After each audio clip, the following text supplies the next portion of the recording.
What's up, Reefers? Welcome to Alex Pora Corals. This is Alex Wilson, and this is my video log where you can learn from my mistakes, so come check it out. Alright, so here's the main display today, and yes, the toxic dino flagellate nightmare is officially over. All of the corals in here very happy, having a big heyday in here because all of the toxic dino flagellates are completely gone. There's just a hair of it maybe in the 20-gallon quarantine, but other than that, completely gone. Let's get a nice close-up of the crushed coral where a whole bunch of it was at, and the rocks are nice and clean again. So this is like it's probably been 10 days now, and I have the light right yellow tank. We got the lighting on 35% in here, all blues on the Ecotech Radiance. That's right, I got two XR30s and two XR15s right there in the middle. So there they are, and they're gone. So hopefully it's the well, I'm mentioning the lower lighting, but of course it's also the copepod and the microfauna population definitely eats that stuff, and so it's definitely caught up to that. And so now I'm going to be waiting a whole week at 35% and then increasing the light 1 week at a time. 10%, right? 10% yellow tang. We're increasing the lighting 10% at a time. Don't want to go too quick because I don't want to get these dinos bouncing back either. So just trying to keep in pace with the, well, I say microfauna population, but I also believe that it's just the excess of dissolved organics in the water, from excess feeding possibly. So that's definitely the culprits there. So I'm gonna try to hope looks like everything's back in balance now as far as the nutrient or dissolved organics goes and the microfauna population goes. And yeah, so definitely the acanthophilia is still down here, but looking forward to him bouncing back. So right, Mandarin, we got the little baby, we got the Mandarin over here. This is probably the female Mandarin hanging out over here in the corner looking for copepods. So what else do we got over here? We got the bubbles and the other fuzzy mushrooms there in the back, looking pretty crazy as always. Really nice green to them. Doesn't quite, this light right here is 15,000 Kelvin, so they look a little browner than you can't really appreciate the really nice sparkly green tips that they have on them under the 10x or a little more bluer light. Absolutely crazy. And what's all this coral in the background right there? Well, that's the heliofungia right there. Looks like huge anemone. If I stick my hand in him, he would start to eat my hand just about. But he's back to his old self with good polyp extension, just about touching the glass right there, and it's really liking the lower. Well, the lower light, but also the lower flow. Definitely these guys right here appreciate when the MP60 is just completely off. And, I'm running the MP62. It's over there in the back corner. And at 1%, of its power. And that's, more than that, it's just way too much. I wish you could go less than that. A little bit less than what it does. Probably better with the MP40, but as the aquarium gets more and more coral and more of the small polyp corals, then I expect the flow requirements to greatly increase in here, and so I might have to move the LPS around to get them happy, and then there should be less flow for them. And the gonioporas, ideally, I think they prefer lower flow. They certainly look better, and you can certainly see better polyp extension on them in the lower flow. Of course, they can get adjusted to anything. I've seen them in lots of aquariums where it's getting completely blasted with flow. So they get used to anything, and then when the flow turns off, if they're used to it, then they close up. Oh my God, no flow, right? Something's wrong. So it's just kind of like adapt and get used to a lot of different varieties of situations right here. Got this. Might as well get a close up, see what's going on right here. This is the green Goniopora closed up, but it's coming back. I got the gray one in the back right there, and this one here. Right, Mandarin is over here. Oh my gosh, Mandarin, you're eating all the copepods. Well, who's going to be eating the dinoflagellates if you're over here eating the copepods that eat the dinoflagellates? Oh well, good thing we have a refugium or a coral scrubber underneath with all kinds of crushed coral in area for copepods and stuff, so hopefully they're down there growing and will be plenty for everybody and enough for them to eat all of the dinoflagellates. So alright, so looking at the Goniopora right here, and yep, there it is, nice guy, and it's got the green tips, typical kind of pinkish base to them. And there's another green one there, and then there's the pink one right there from Tidal Gardens over there at Than. So got that one over there. And here's a close-up of the Heliofungi again from this side of it. Can't even, just crazy. Let's see how we get a close-up of these tentacles right here. Look at the stripes on these guys, and the fish just looks like a huge anemone, and he absolutely loves the canned tuna. That's right, I feed my corals canned tuna. I'm Crazy Reefer over here. I'm gonna change my name from Alex Explorer Corals to Crazy Reefer.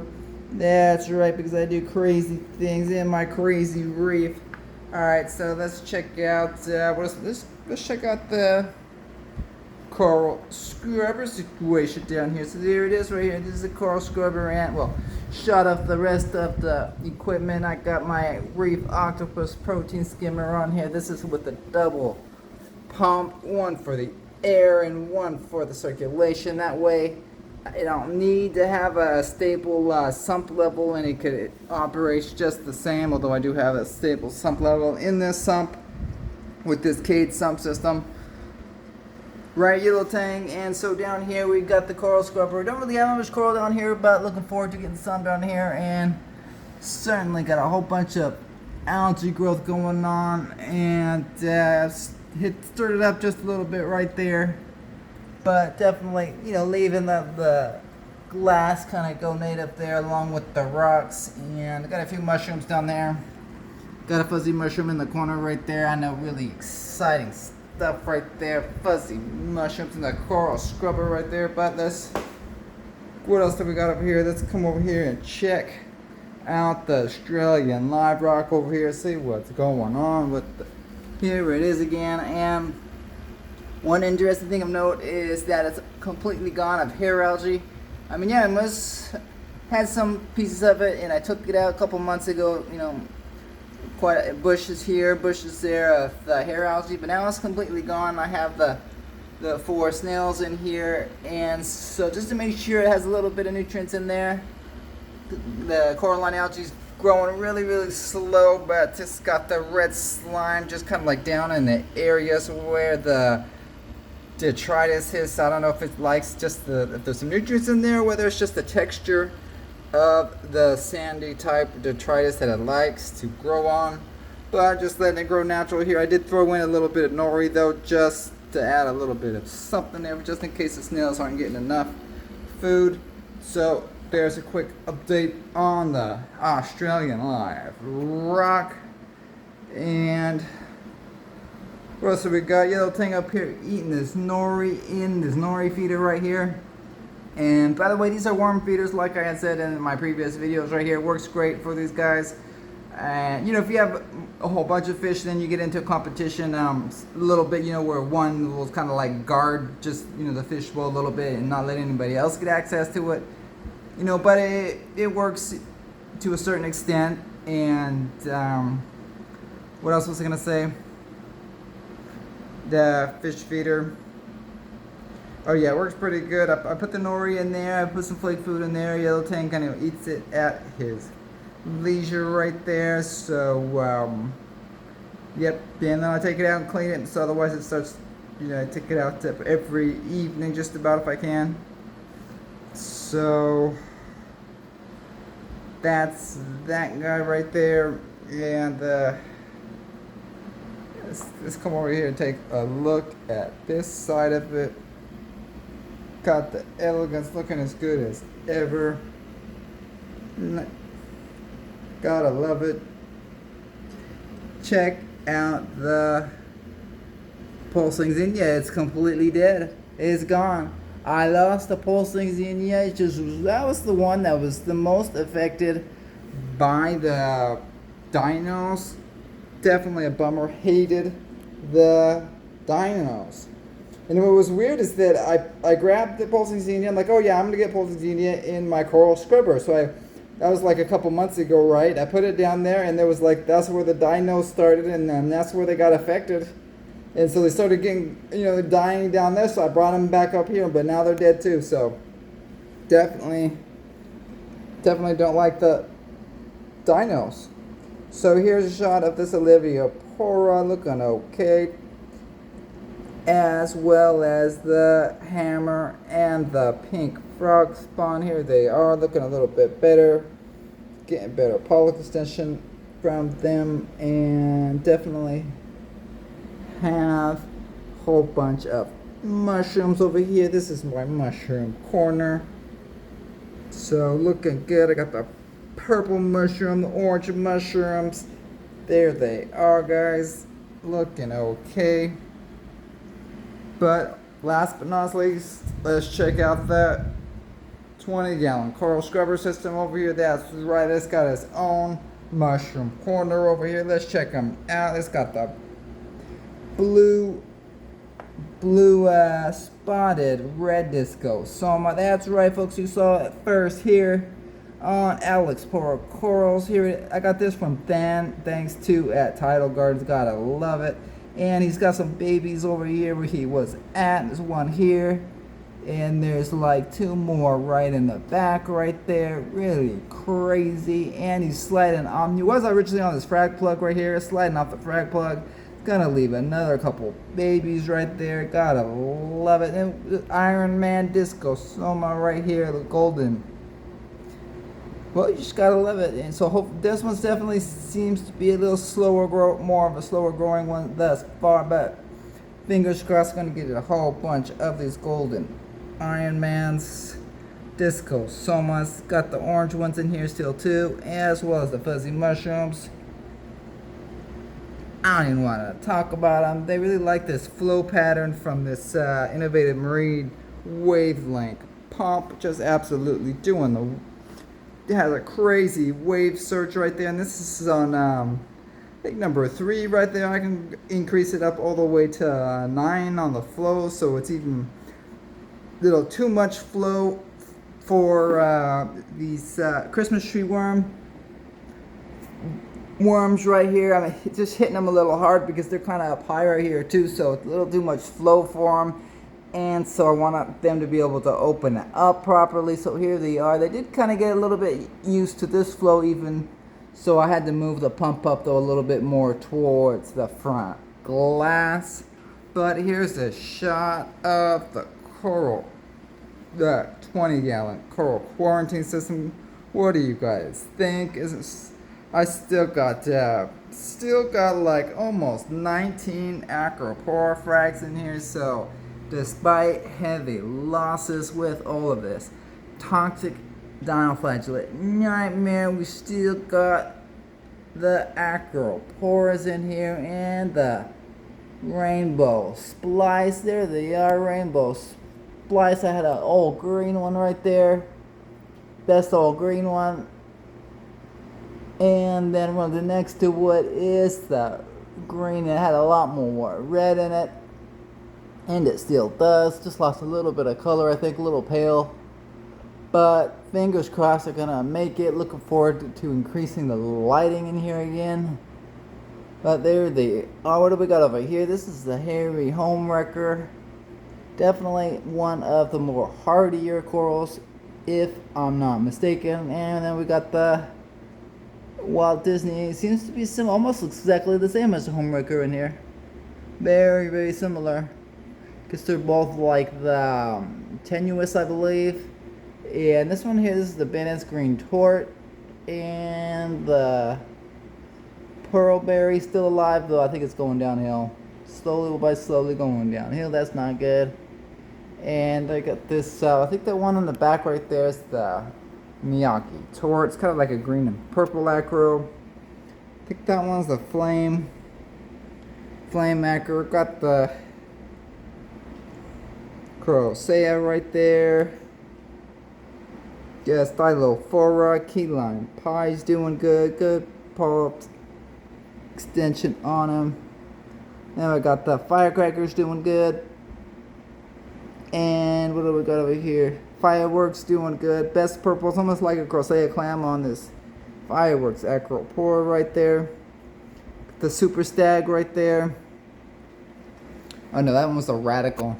That one was a Jason Fox Radical Stag right there. So this got some tissue recession, looks like, coming up from the bottom up to the top of them. So definitely losing tissue. Hopefully it's going to turn around and start growing again. But what do we got here in the front? Well, this is the green Bali Slimer right there.